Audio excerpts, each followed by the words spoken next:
আরে সরো, কিছু বলা নাই কওয়া নাই, ফট্টরাইয়া বিদেশ দিয়ে দেশে চলে আইছো।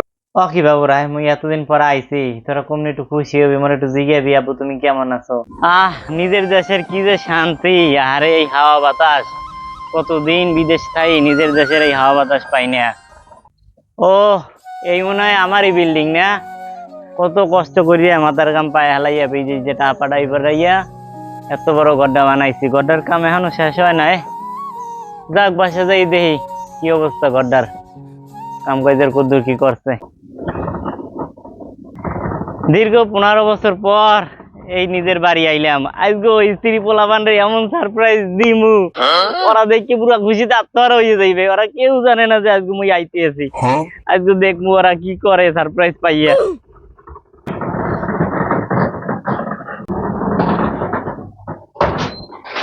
কি গো, কই তোমরা? দরজা খোলো, দেখো মুই আইছি।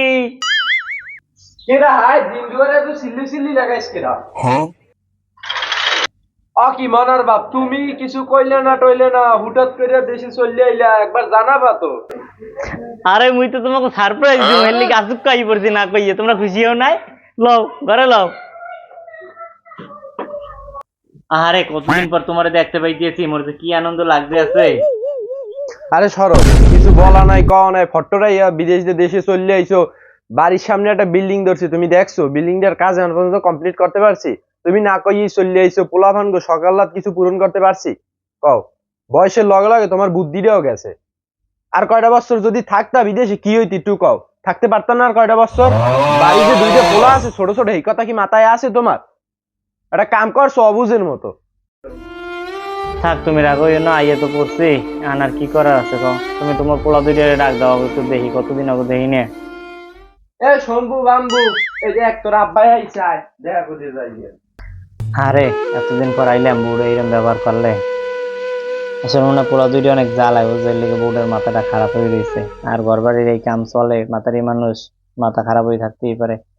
থাক, মোর পোলা দুইটা দেখলে পরানটা একটু দূরাইবে না, পোলা দুইটা আপ। তোমার না আর কথা আছে না, 5 বছর পর এখন এই বললা। আরে থাক বেটা, আব্বাই আইছে ভালোই হইছে, গাড়ি আর আইফোন তাড়াতাড়ি কমো। এবারা আব্বাই যাইয়ে পড়লে লাকেজ মাকেজ তো কিছুই জান নাই। বেটা তুই তো ঠিকই হইছে, কিছু তো দেখিনি, কি হইলে? আল্লাহ জানে। বাবুরা তোরা কেমন আছো? আয়, আরে তোকে এডুক থুইয়া মুই গেছি বিদেশ, আর এখন তোরা মাশাআল্লাহ দিলে কত বড় হইছো।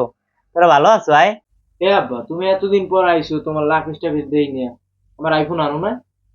আব্বু তুমি কিন্তু কইছো বিদেশ থেকে হুন্ডা কিনে দেবা, হুন্ডা কিনা ঠাদা কোন সময়? ও কি বাবুরা, মুই এতদিন পর আইছি, তোরা কমনি একটু খুশি হবি, মোর একটু জিজ্ঞাবি আবু তুমি কেমন আছো। হেই কও না, তোরা আইফোন খোঁজো, হুন্ডা খোঁজো, কে আয়? দেখি এত খুশির কি আছে, জানতে কইছে এই তো আনো নাই। এবারে ল তো।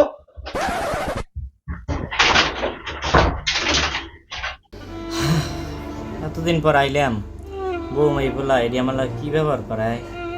তার সাথে তো মনে হয় আমার বিদেশি ভালো আছে, লাইক কি লেগে আমি দেশে আইলাম। না, আমি এই দেশে থাকবো না, আমি বিদেশে চলে যাবো। ঘরে কয়টা পান্তা ভাত আছে, খাবা? কি গেলে কই এই বেটাটাই? কি এইটা কি?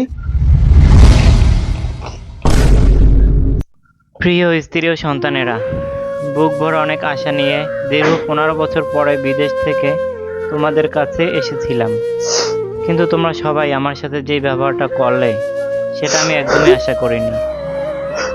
কোথায় আমি ভেবেছিলাম তোমরা আমাকে দেখে অনেক খুশি হবে, কিন্তু তোমরা শুধু তোমাদের চাহিদাগুলো নিয়েই পড়েছিলে।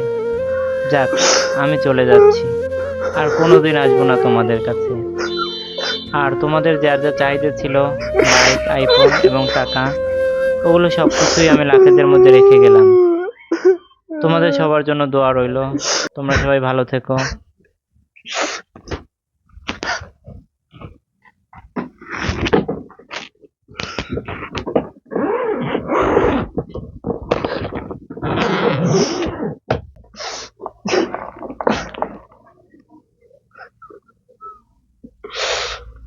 এইলো তোর গাড়ির চাবি, আর এইলো তোর আইফোন।